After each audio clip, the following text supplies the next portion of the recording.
तपाईँ हेर्दै र सुन्दै हुनुहुन्छ रेडियो जनकपुर 97 मेगाहर्ज मिथिला नगरपालिकाबाट सञ्चालित अनलाइन कक्षा। तपाईँहरूले मिथिला नगरपालिकाको वेबसाइटमा गएर हेर्न र सुन्न सक्नुहुनेछ। धन्यवाद।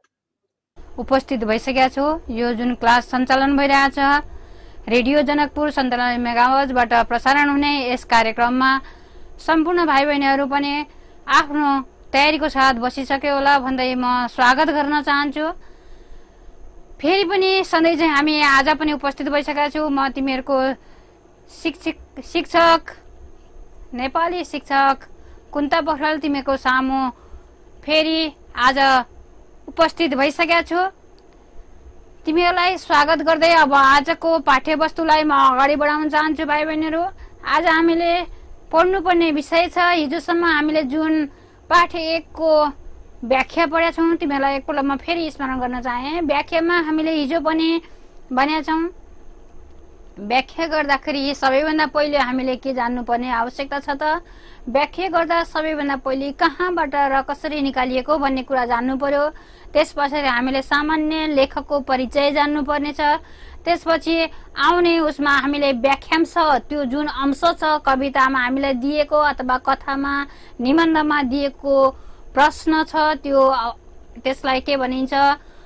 हाम्रो पाठको कवितांश भनिन्छ। कविताबाट निकालेको एक अंश, त्यसलाई हामीले व्याख्या गर्नुपर्ने, त्यो कुरा कहाँबाट निस्किएको भन्ने कुरा र कस्तो प्रसङ्गमा त्यो प्रस्तुत भएको भन्ने कुरा हामीले बुझ्नु पर्यो भनेर त्यो भनिसकेका छौँ। अब व्याख्या गर्ने तरिका जसरी हामीले के भनेका थियौँ, प्रथम त मानव शरीर जस्तै व्याख्यामा सबैभन्दा महत्त्वपूर्ण अङ्ग भनेको टाउको रहन्छ। टाउकोमा हामीले हाम्रो स्मरण शक्ति हुन्छ, विभिन्न प्रकार आँखा, मुख, नाक, हरेक वस्तु स्थिति टाउकोमा बस्दै हामीले व्याख्याको सबैभन्दा पहिलो प्रस्तुतिकरण अथवा परिचय खण्डमा सम्पूर्ण मुख्य कुराहरू त्यहाँ प्रस्तुत गर्नुपर्ने हुन्छ। भाइ बहिनीहरू, यो मैले भनिसकेँ। त्यसपछि पेटमा अलिकति के हुन्छ, मोटोपन पनि हुन्छ, भद्दापन पनि हुन्छ। त्यसमा अलिकति हामीले क्वेसनले खोजेको एन्सर अथवा प्रश्नले खोजेको उत्तर दिँदै हामी त्योभन्दा अगाडि बढ्छौँ र तल हामी त्यसलाई निष्कर्षमा सक्छौँ भनेर हिजो मैले भने। तिमीलाई स्मरणको लागि मैले भने आजको हाम्रो पाठ्यांश छ, जुन पाठ्यवस्तु छ के छ? शब्द भण्डार। हेर, शब्द भण्डार भन्नाले शब्दहरूको भण्डारण अथवा शब्दहरूको सम्पूर्ण वस्तुहरूलाई राखिने ठाउँलाई चाहिँ के भनिन्छ? शब्द भण्डार भनिन्छ। जुन शब्द भण्डार, जसरी हाम्रो खानेकुरा हाम्रो घरमा एउटा भण्डार रुम हुन्छ, कोठा हुन्छ भाइ बहिनीहरू, त्यस्तै गरेर यो पनि हाम्रो एउटा भण्डार हो, शब्दहरूको भण्डार। यहाँ प्रत्येक हरेक प्रकारका हामीसँग शब्दहरू रहने गर्छन्। यी शब्दहरूको एउटा एक रूपलाई नै हामी के भन्ने गर्छौँ? शब्द भण्डार भन्ने गर्छौँ। शब्द भण्डारभित्र हामीलाई विशेषतया मुख्य गरेर यहाँ मैले लेखिरहेको छु। 1 नम्बरमा म लेख्दैछु शब्द भण्डारभित्र सामान्यतया विपरीतार्थी है, विपरीतार्थी हैन, उल्टो अर्थ। सामान्य रूपमा हामीले भन्दाखेरि केलाई के भन्ने? उल्टो अर्थमा बोल्ने, उल्टो अर्थ दिने शब्दहरू। त्यस्तै गरेर 2 मा छ पर्यायवाची। 2 मा पर्यायवाची हैन, पर्यायवाची भन्नाले उस्तै अर्थ लाग्ने, उस्तै अर्थ लाग्ने। त्यस्तै 3 मा छ अनेकार्थी। अनेकार्थी। हेर, त्यस्तै 4 मा छ अनेकार्थी भनेको एक वा एक भन्दा बढी अर्थ लाग्ने। म तिमीलाई फेरि भन्ने छु। अब 4 नम्बरमा छ एकल शब्द हामी भन्ने गर्छौँ, एकल शब्द। त्यस्तै गरेर 5 मा छ लघुतावाची। लघुतावाची है, श्रुति सम भिन्नार्थी। श्रुति सम भिन्नार्थी।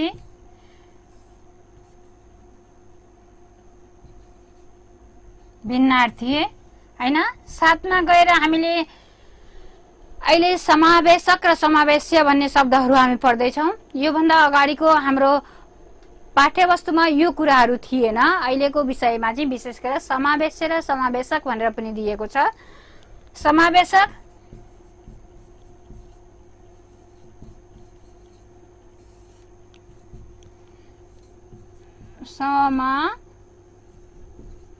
वेश्य है। अहिले यो समावेशक र समावेश्य भनेर पनि यसैभित्र हालिदिएको छ। हेर भाइ बहिनी, यसरी हामीले सामान्य शब्द भण्डारको सम्पूर्ण वस्तुस्थिति यहाँ हेर्ने गर्छौँ। यसलाई हामीले शब्द भण्डार भन्ने गर्छौँ। यो वस्तु शब्द भण्डारमा हामीले पर्ने वस्तुहरू मध्ये हामी आज पढिरहेछौँ विपरीतार्थी शब्द। विपरीतार्थी भन्नाले उल्टो शब्द है। हामीले यसरी बुझौँ, उल्टो शब्द जुन शब्दले उल्टो अर्थ दिन्छ। हेर जुन शब्दले तिमीलाई उल्टो अर्थ दिन्छ त्यही अर्थ नभएर उल्टो अर्थ दिने गर्छ, त्यस्ता शब्दलाई हामी के भन्ने गर्छौँ त? विपरीतार्थी शब्द भन्ने गर्छौँ है। सामान्य रूपमा विपरीतार्थक हामी भन्ने गर्छौँ, यस्तो उल्टो अर्थ दिने।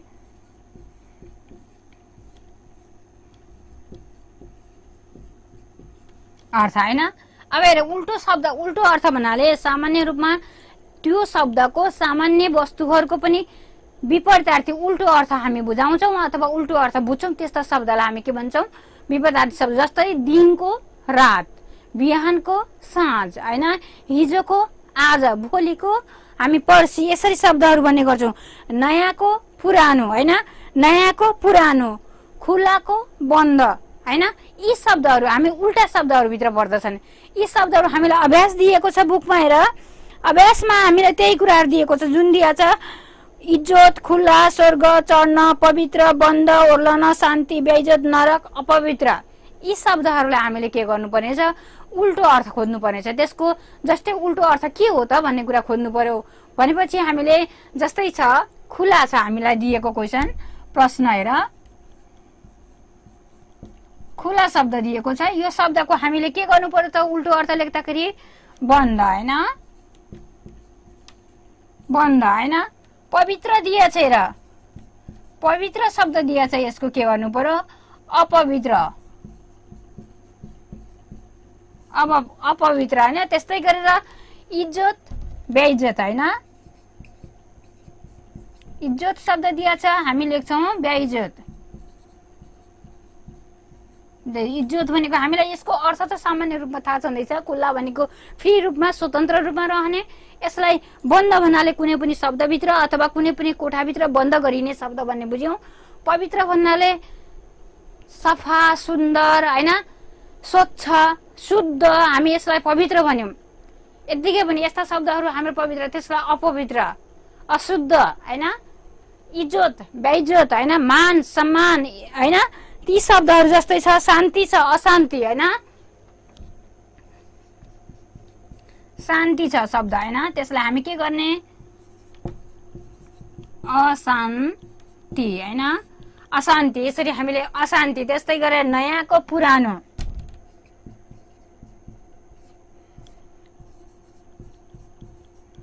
पुरानो, राम्रो नराम्रो,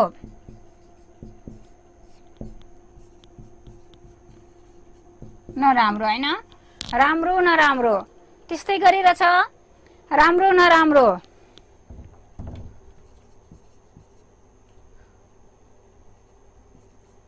उज्यालो,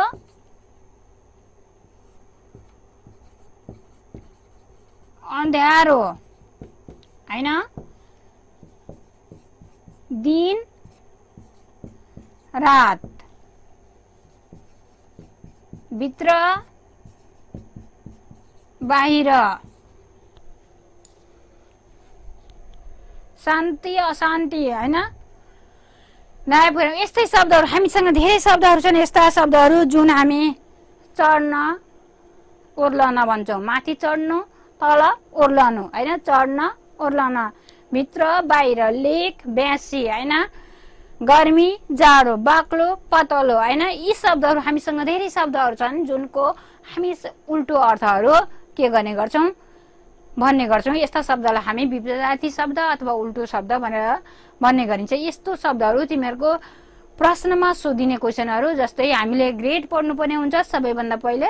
त्यो ग्रेडको पहिलोमा शब्दार्थ दिएको हुन्छ भने सेकेन्डमा हाम्रो शब्द भण्डार सोधिएको हुन्छ, जुन हामीसँग 3 नम्बरको क्वेसन र प्रश्न रहने गर्दछ। हेर यो क्वेसन 3 नम्बरको प्रश्नमा हामीले यो कुराहरू हामीले बुझ्न हाल्छ। त्यसको सबैभन्दा पहिलो हामीले एउटा यो के भयो त? उल्टो अर्थ होइन।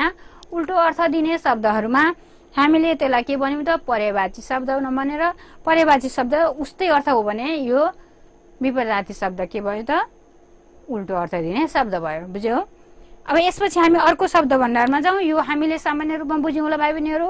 फेरि पनि मैले स्मरण गर्न चाहने तिमीहरूलाई, विपरीतार्थी शब्द भन्नाले जहिले पनि शब्दको उल्टो अर्थ दिने हैन, त्यसको अर्थको अनर्थ हुने गरी अथवा अर्थको उल्टो अर्थ दिने गरी जुन शब्दहरू प्रयोग गरिन्छ त्यसलाई विपरीतार्थी शब्द अथवा उल्टो अर्थ भनिन्छ।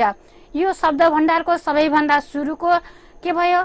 शब्द भयो हैन। शब्द भण्डारमा यिनै शब्दहरू भरिएका हुन्छन्। ती शब्दहरू मध्येको पहिलो हामीले यो पढ्नुपर्ने शब्द हो विपरीतार्थी शब्द।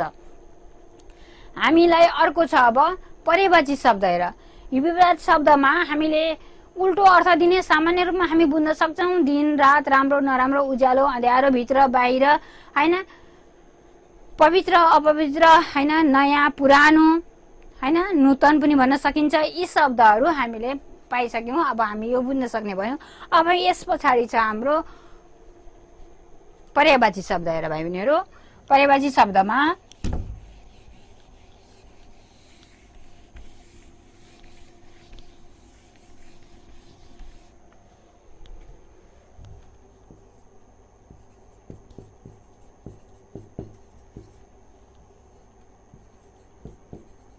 शब्द हैन, शब्द पर्यायवाची शब्द भन्नाले यसको परिभाषा त मैले लेखिदिन तिमीहरूलाई, किनभने हामीलाई सामान्य रूपमा पर्यायवाची शब्द भन्नाले उस्तै अर्थ दिने अथवा त्यही शब्दको सामान्य अर्थ दिने तर अर्को शब्दलाई हामी के भन्ने गर्छौं त पर्यायवाची शब्द भन्ने गर्छौं। त्यसैले मैले एकपटक तिमीहरूलाई यसको उदाहरणमा गइदिएँ हैन, त्यसमा कन्फ्युजन नहोस् कि पर्यायवाची शब्द भन्नाले उही अर्थ दिने अथवा उस्तै अर्थ दिने शब्दलाई नै हामी के भन्दै गरेका छौं? पर्यायवाची शब्द भनेका छौं है।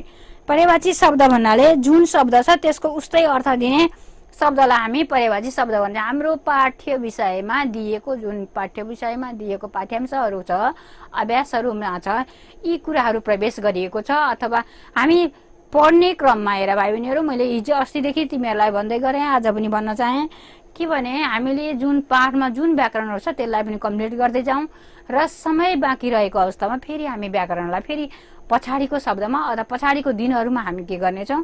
दोहोऱ्याउनेछौँ अथवा पढ्नेछौँ।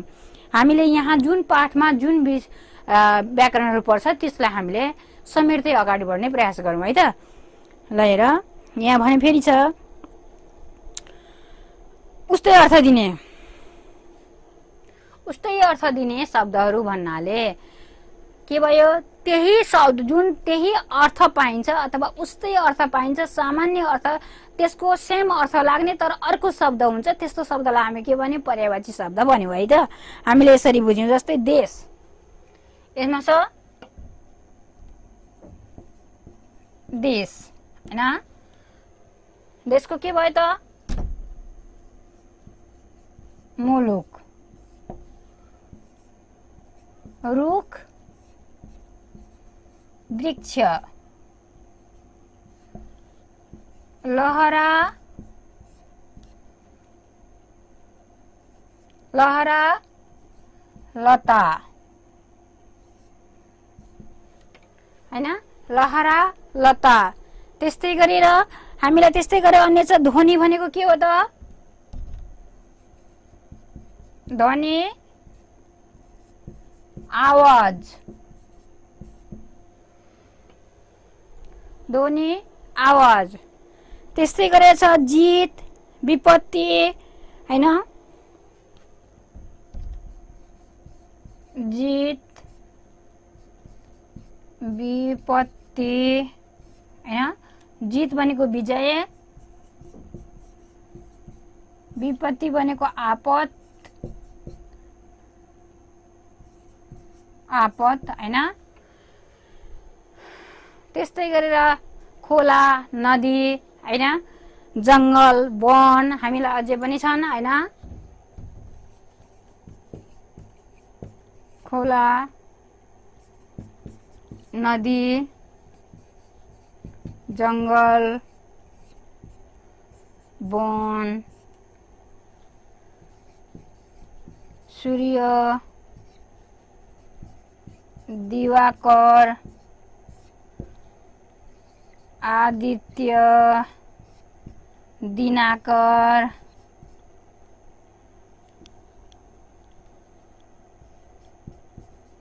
दिनाकर हैन, चन्द्र, चन्द्रमा, शशी, त्यस्तै गरेर पाषण ढुङ्गा हैन,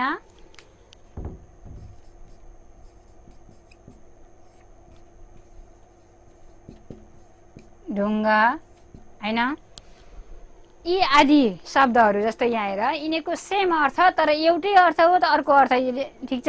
यहाँ दिएछ हेर जसमा मैले भने देश भनेको के हो त मुलुक हैन, रुख भनेको के हो त वृक्ष, लत्ता भनेको के हो त लहरा, ध्वनि, ध्वनि भनेको आवाज, जित भनेको विजय, विपत्ति, आपद। त्यस्तै गरेर यहाँ दिएछ मैले अरू दिएछु खोला, जङ्गल, वन, सूर्य हैन, चन्द्रमा, पाषण हैन, यी शब्दहरू विशेषतया हामीले उस्तै अर्थ खोजिरहेछौँ जसबाट सेमै अर्थ दिने तर अर्थ शब्द अर्को तर अर्थ त्यही पाउने।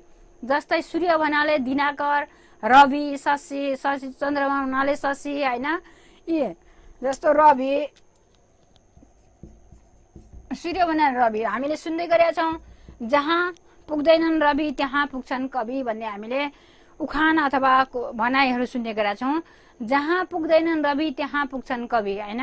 जस्तो कवि त्यस्तो साहित्यिक व्यक्तित्व हो जो सूर्यको किरण नपुग्ने ठाउँमा पनि कवि पुगेका हुन्छन्, जसले गर्दाखेरि कविले कवितामा ढुङ्गालाई पनि मानव भएर बोलाउने कार्य गरेका हुन्छन् भन्ने कुरा हामीले पढेका छौँ। त्यसैले रवि भनेको सूर्य हो हैन, दिनाकर भनेको नि सूर्य हो हैन, घाम भनेर पनि हामी चिन्ने गर्छौँ, घाम भनेको नि सूर्य हो हैन। त्यस्तै गरेर आदित्य भनेको नि सूर्य हो, यो कुराहरू हामीले पढेका छौँ। यस्ता शब्दहरू यी भनेका सेम उस्तै अर्थ दिने शब्दहरू भए, तिनीहरू पर्यायवाची शब्द भए। कसको पर्यायवाची त सूर्यको पर्यायवाची। त्यस्तै गरेर यहाँ छ देश, मुलुक हैन, रुख, वृक्ष, लता, लहरा, ध्वनि, आवाज, जित, विजय, विपत्ति, आपद, सङ्घर्ष हैन, यी शब्दहरू पनि हाम्रा के भए त यी पनि हाम्रा पर्यायवाची शब्द भए। त्यसपछि हामीसँग छ पर्यायवाची र विपरीतार्थी शब्द पढिसकेपछि अब हाम्रो छ फेरि शब्दको अर्थ वाक्य। हामी सामान्य रूपमा हामीले बुझिसक्यौँ होला। यो शब्द अर्थ विशेष गरेर पछाडिको एपिसोडमा पनि हामी पढ्न सक्छौँ। शब्दार्थ भन्नाले त त्यो शब्द हो, शब्दको अर्थ कुनै हो, तर हामीले शब्द भण्डारभित्र यो कुराहरूलाई विशेष गरेर जान्नुपर्ने हुन्छ। अनेकार्थी शब्द अब हाम्रो आयो। शब्द पढेका छौँ, पढिसकेका छौँ होइन। अनेकार्थी शब्दमा के छ भने एक वा एक भन्दा बढी शब्दहरूको मेल भएको अथवा एक वा एक भन्दा अर्थ लाग्ने शब्दहरूलाई नै हामी के भन्ने गर्छौँ, अनेकार्थी शब्द भन्ने गर्छौँ।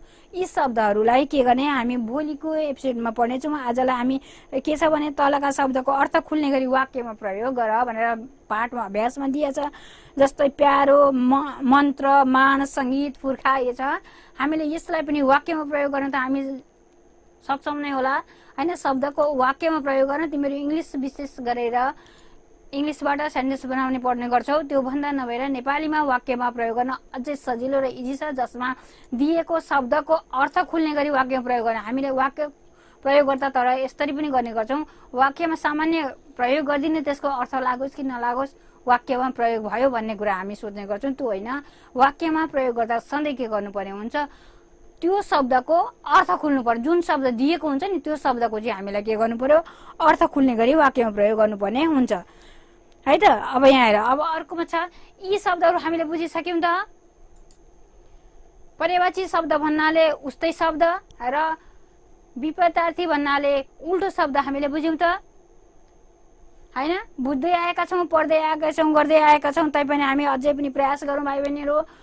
यो कुराहरू विशेष गरेर धेरै अर्थहरू हुने गर्छन्, धेरै शब्दहरू हुने गर्छन्, तर त्यसको सही अर्थ के हो भन्ने कुरा हामीले बुझ्दै गरेका छौँ, त्यो बुझ्ने प्रयास गरौँ। यो मैले फेरि पनि तिमीलाई स्मरण गर्न चाहे, यस्ता शब्दहरू विशेष गरेर हाम्रो प्रश्नहरूमा सोधिँदाखेरि तिमीलाई अप्सन पनि दिएको हुन्छ, त्यसमा रोज्ने कुराहरू दिएको हुन्छ। त्यो अप्सन रोजेर पनि तिमीहरू त्यहाँ यो ठिक र बेठिक छुट्याउन सक्छौ। त्यसैले त्यो कुरा हामीले वाक्यमा अथवा खाल्डामा भर्ने टाइममा कसरी हामी चिन्ने भन्ने कुरालाई बुझ्दाखेरि के गर्ने भने त्यसको अर्थ खोज्ने प्रयास गर्ने। सबैभन्दा पहिले यसको अर्थ के लाग्छ त, हामीलाई सोधेको प्रश्नको उत्तर, त्यसले खोजेको उत्तरको अर्थ चाहिँ के हो त? अर्थ हामीले यदि बुझ्न सक्यौँ भने हामी शब्द भण्डारमा कहिले पनि झुकिँदैनौँ। र पर्यायवाची र विपरीतार्थी त अझ हामी त्यसको अर्थ बुझिसकेपछि सजिलैसँग हामी बुझ्नु। जस्तै तिमीहरूलाई पाषाण शब्द दिएछ, हेर भाइ बहिनी हो, तिमीलाई क्वेसनमा पाषाण शब्द दिएछ, यतापट्टि ढुङ्गा दिएछ भने अब हामीलाई कन्फ्युज हुन सक्छ। यदि हामीलाई पाषाण भनेको ढुङ्गा हो भन्ने कुरा हामीले बुझेछौँ भने हामीलाई कन्फ्युज हुँदैन।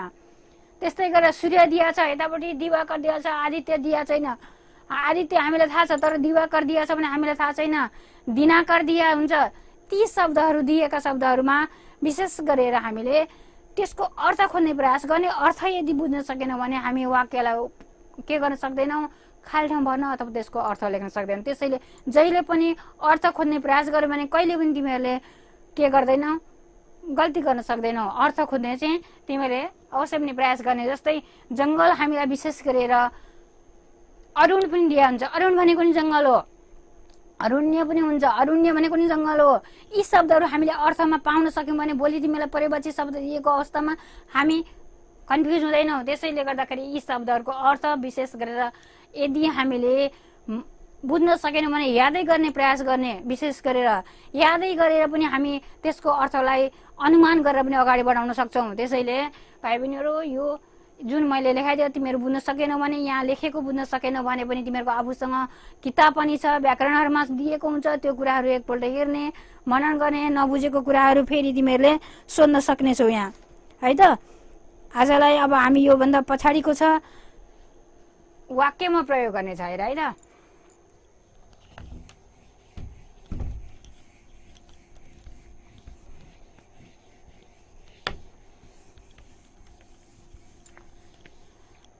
अब वाक्यमा प्रयोग गर्दाखेरि जहिले पनि वाक्यको पनि हामीले के बुझ्नु पर्यो, त्यसको अर्थ बुझ्यौँ भने मात्रै हामी शब्द भण्डारमा पनि वाक्यमा प्रयोग गर्नुपर्ने हुन्छ। त्यो शब्द भण्डारको वाक्यमा प्रयोग गर्दाखेरि त्यसको अर्थ नै बुझेनौँ भने हामी वाक्यमा प्रयोग गर्न सक्दैन। जस्तै प्यारो शब्द भनेको के हो त? तिमीहरूलाई प्यारो शब्द दिएको छ, अब तिमीहरूलाई त्यसको अर्थ नै थाहा छैन भने अब तिमीहरू त्यसलाई कसरी वाक्यमा प्रयोग गर्न सक्छौ, होइन? प्यारो भनेको मायालु, होइन? हामीलाई माया लाग्ने, हाम्रो प्रिय वस्तु, होइन? हामीले त्यो कुरा बुझ्नु पर्यो। प्यारो भन्नाले हाम्रो प्रिय वस्तु, हामीलाई माया लाग्ने वस्तु, होइन? हाम्रो सबैभन्दा नजिकको वस्तु भन्ने हामीले बुझ्यौँ भने हामी त्यसलाई वाक्यमा प्रयोग गर्न सक्छौँ, है त। त्यस्तै गरेर मन्त्र छ, मन्त्र भनेको मुग्ध हुनु, कुनै विषय वस्तुमा हामी पोख्त हुनु अथवा त्यसप्रति हामी बढी आकर्षित हुनु, होइन? त्यस्तै गरेर छ अर्को मान, मान भनेको इज्जत प्रतिष्ठा, होइन? कुनै पनि वस्तुको इज्जत प्रतिष्ठा राख्नु, होइन? यसलाई पनि हामी मान भन्न सक्छौँ। यो कुराहरू हामीले खोज्ने प्रयास गर्ने। अर्को छ सङ्गीत। सङ्गीत त तिमीलाई सामान्य रूपमा थाहा हुन्छ, सङ्गीत भनेको के हो त? गीत गाना बजाना, होइन? यसलाई हामी सङ्गीत भन्छौँ। हामीले विशेष गरेर हामीलाई मनोरञ्जनको साधनमा सबैभन्दा हामीलाई रमाइलो लाग्ने भनेको गीत गाना बजाना नै हो, सङ्गीतै हो। सङ्गीतले नै नेपाली साहित्यलाई मनोरञ्जनपूर्ण बनाएको हुन्छ। यो हाम्रो जुन के छ हामीले पढ्दै आएको कविता, कविता पनि लयबद्ध हुनाले सङ्गीतमय हुन्छ भन्ने कुरालाई नै यो हाम्रो साहित्यको एउटा के हुन्छ, उच्च विधाको रूपमा हामी पढ्दै आएका छौँ। त्यसैले भाइ बहिनीहरू, यसलाई पनि हामी के भन्छ, सङ्गीतलाई पनि हामी अर्थ खोज्ने प्रयास गर्छौँ। त्यस्तै गरेर पुर्खा, पुर्खा भन्नाले के हो त? पुर्खा केलाई भन्ने त भन्दाखेरि हाम्रा बाउ बाजे पिता पुर्खाहरूलाई चाहिँ हामी के भन्ने गर्छौँ, पुर्खा भन्ने गर्छौँ। हाम्रो हजुरबा जिजुबा, होइन? पहिलेको पुस्ताहरूलाई चाहिँ हामी के भन्ने गर्छौँ, पुर्खा भन्ने गर्छौँ। यसले गर्दाखेरि पुर्खा यो हाम्रो एउटा यसरी हामीले वाक्यमा प्रयोग गर्ने। त्यसभन्दा तलको छ, हेर, उच्चारण गर्ने र हिज्जे गर्ने भन्ने दिएको छ। तलको शब्दको शुद्ध उच्चारण गरेर भनेको छ, यो तिमीहरूलाई अवश्य पनि हुन्छ नै। यहाँ छ तन्त्र, लयबद्ध, गुह्य, त्यसपछि छ ध्वनि र वर्ण। यो उच्चारण गर्ने प्रयास गर्ने हो, तिमीहरू पढ्ने प्रयास गर्ने हो, होइन? यी शब्दहरूलाई हामीले उच्चारण गर्न सक्छ कि छैन भनेर प्रयास गर्ने। त्यस्तै गरेर छ कविताको तेस्रो श्लोक शुद्धसँग के गर्ने त? सार भनेको छ, तिमीहरू कपीमा सार्ने। त्यसको मतलब के हो त? त्यो कपीमा सार्नु भनेको आँखा चिम्लेर सरस्वती सार्नु हो त होइन। तिमी ह्यान्डराइटिङको स्पिड कस्तो छ, ह्यान्डराइटिङ कस्तो छ होइन, यदि हेरेर अथवा नहेरी पनि तिमी सार्न सक्छौ सक्दैन, शुद्ध शुद्धि त्यसको पहिचान गर्ने हो। तिमीसँग भएको क्षमता प्रतिभाको त्यति बेला के गर्ने हामी महसुस गर्न सक्छौँ अथवा त्यसलाई हामी अवलोकन गर्नको लागि तिमीलाई त्यो सार्न दिएको हुन्छ। हेर भाइ बहिनी हो। त्यसपछि चाहिँ अर्को सुन र लेख। यो हिज्जे वर्ण विन्यास भनिन्छ। सुन र लेख भनेको हिज्जे वर्ण विन्यास अन्तर्गत पर्ने गर्दछ। हेर भाइ बहिनी हो। हिज्जे वर्ण विन्यास भन्नाले तिम्रो रस्सो दीर्घ होइन आकार उकार कतिको शुद्ध छ त, तिमीले उच्चारण गरे अनुसार लेख्न सकिरहेका छौ कि छैनौ होइन। तिमीसँग भएको क्षमता त्यसमा प्रस्तुत भएको हुन्छ, जसले गर्दाखेरि तिमी कतिको पढ्ने टाइममा अथवा पढेको बेला कतिको ध्यान दिएर रस्सो दीर्घलाई हेरिरहेका हुन्छौ होइन। शब्दलाई कति मजाले हेरेको हुन्छ, कति कसरी हेर्छौ भन्ने कुरालाई यसबाट अवलोकन गर्न सकिन्छ है त। यो यसबाट अवलोकन गर्न सकिन्छ। त्यसैले यहाँ हेर अब हाम्रो यो सकिसकेपछि त्यसै गरेर अर्को छ। यसमा के छ, सौन्दर्य, इज्जत, ज्यामी, वृक्ष, पुर्खा, विपत्ति होइन, यी शब्दहरू छन्। त्यसभन्दा तल छ तलका जोडी शब्दहरू शुद्धसँग उच्चारण गरेर शिक्षकलाई सोधेर फरक अर्थ बुझ भनेको छ होइन। यसमा तिमीहरू आफै बुझ्न सक्छौ। यो शब्द भनेको देश, देश भनेको हामीले श्रुति सम्भिन्नार्थी शब्द भण्डारमा पढ्दैछौँ है। शब्द श्रुति सम्भिन्नार्थी भन्नाले सुन्दा उस्तै तर लेखाइ र अर्थमा फरक होइन। सुन्दाखेरि उस्तै तर लेखाइ र अर्थमा फरक हुने यस्ता शब्दलाई हामी श्रुति सम्भिन्नार्थी शब्द भन्छौँ। त्यस्तै गरी देश, देश, लत्ता, लट्टा होइन। त्यस्तै गरेर चाहिँ नसा, नसा, यी शब्दहरू जस्तै दिन, दिन हामी भन्ने गर्छौँ होइन। दिन, दिन भन्छौँ नि, त्यो शब्दहरू यस्ता शब्दहरू हाम्रा दिशा, दिशा, दिन, दिन, यी शब्दहरू फुल, फुल होइन, यी शब्दहरू हाम्रो श्रुति सम्भिन्नार्थी शब्दहरूमा पर्ने गर्दछन्। यसबाट हामी अर्थ खोज्ने प्रयास गरौँ।